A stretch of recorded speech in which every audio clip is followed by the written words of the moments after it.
Good evening, everyone. Welcome to QBiT. My name is Gemma Morgan. I'm a barrister here at Quadrant Chambers, and at the end of the next 10 minutes, you will know the answer to the burning question: what is a voyage charter?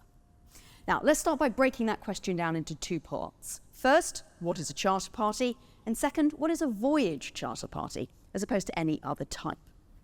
So a charter party, or charter, is the contract for the use of a ship, either in whole or in part.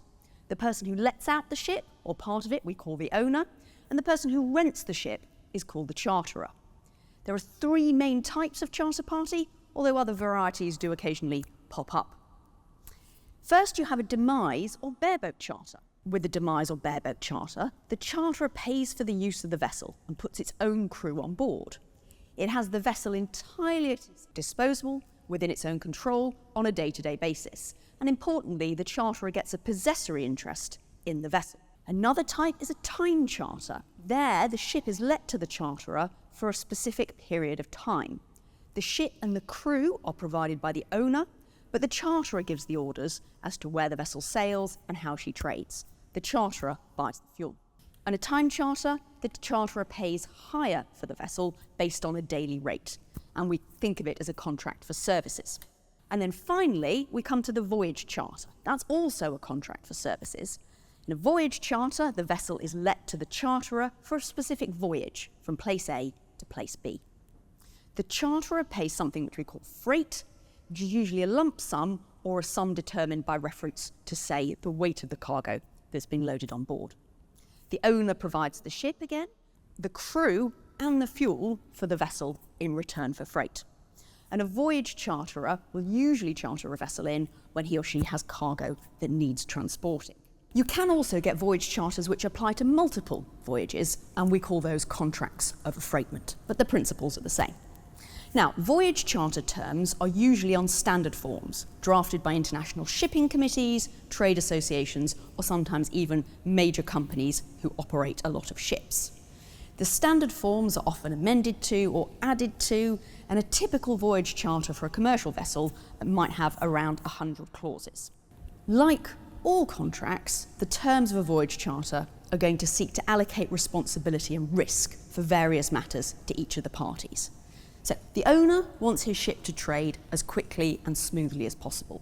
He bears the risk and the expense of operating the vessel, so he wants to get the vessel in and out of ports as fast as possible, to maximise the number of voyages he can undertake and thereby maximise his earnings.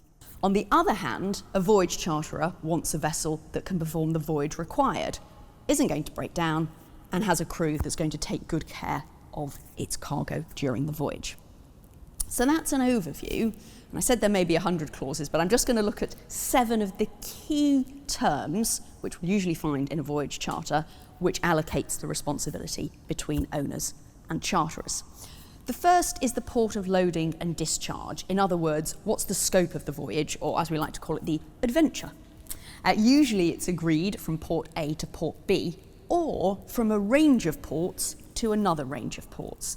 And when you have ranges, the charterer will have the right to nominate the precise port that the vessel actually goes to. The second concept in a voyage charter that's important is what we call the laycan. This is an agreed window by which the owner must make the vessel available to the charterer at the agreed port of loading.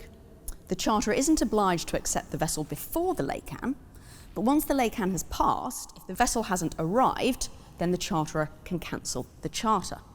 So any delay in getting the vessel to the port of loading, for example due to bad weather, is borne there by the owner.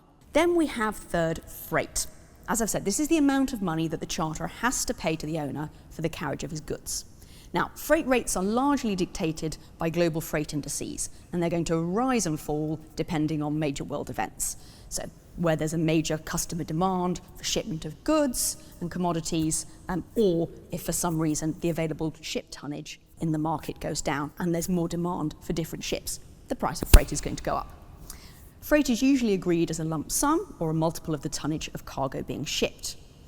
Now, if there are delays in the voyage due to, for example, bad weather, the freight doesn't increase.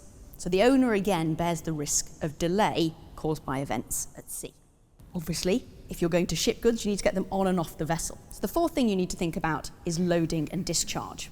Now, under a voyage charter, the charterer is usually responsible for loading and discharging the goods onto and off the vessel, once the owner has made the vessel available for loading and discharge at each port. The fifth concept in a voyage charter is something called laytime and demurrage. Now, odd-sounding words, but they have quite a simple meaning. Laytime is a period of time which the parties agree that the charterer can use to load and unload the vessel of its goods at the loading and discharge ports.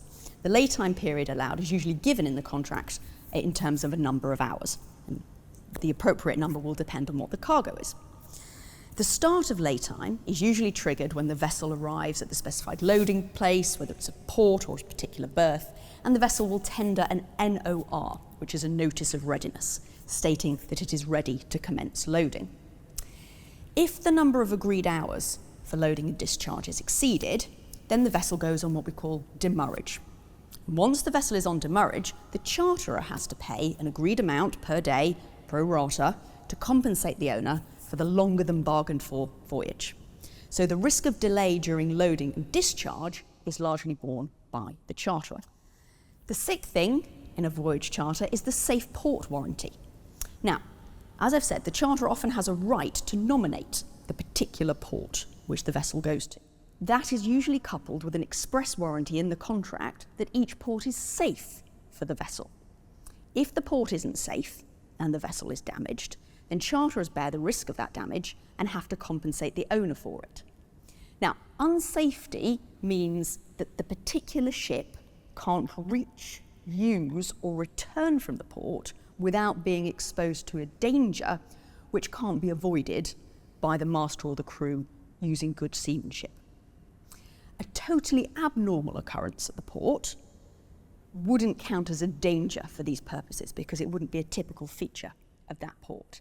Danger can involve anything that poses a threat to the ship or her operation. So a port which is liable to the sudden onset of high winds, for example, may be unsafe, or a port which is in a war zone may be unsafe. But there are lots of types of safety that can affect a vessel. Finally, the thing to bear in mind about voyage charters is the obligations of the ship owner to take care of the goods. Now, it's very common for parties to a voyage charter to agree to incorporate the Hague or Hague-Visby rules into the voyage charters. These are internationally agreed rules which puts the party carrying goods, in this scenario the ship owner, under certain obligations about the standard of care which they have to apply to the carriage of those goods. They have to take good care.